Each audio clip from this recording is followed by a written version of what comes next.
আচ্ছা এভাবে আমার পিছনে পড়ে আছো কেন? তোমরা কি চাও বলো তো? আমি তোকে বিয়ে করতে চাই। সবাই? কিন্তু বিয়ে করলে তো আমি একজনকে করতে পারবো। এটা আবার কোনো ব্যাপার হলো? তোমার যাকে পছন্দ তুমি তাকে বেছে নাও। মোহন তুমিও? না না বৌদি, আমি মাহিকে ভালোবাসি। সত্যি? হ্যাঁ মাহি, আমি তোমাকে ভালোবাসি। I love you. এইভাবে নয়, হিন্দি সিনেমার হিরো যেমন প্রপোজ করে তোমাকে তেমন প্রপোজ করতে হবে, তাহলেই আমি উত্তর দেবো। ঠিক আছে, কাল আমি হাঁটু গেড়ে আংটি হাতে সবার সামনে চিৎকার করে বলবো। ও বৌদি বলো না তুমি কাকে বিয়ে করবা? আমি বিয়ে করতে রাজি, কিন্তু আমার একটা শর্ত আছে, যে আমাকে একটা বড় সীতাহার এনে বিয়ের প্রস্তাব দেবে, আমি তাকে বিয়ে করব। ঠিক আছে বৌদি, আমি নেকলেস কিনে আনছি।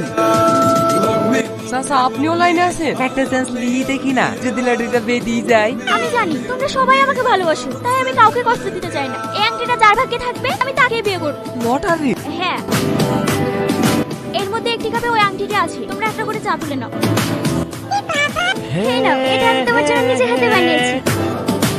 চাটা কিন্তু দারুণ লাগলো বৌদি। আর এক কাপ দেবো নাকি? হ্যাঁ।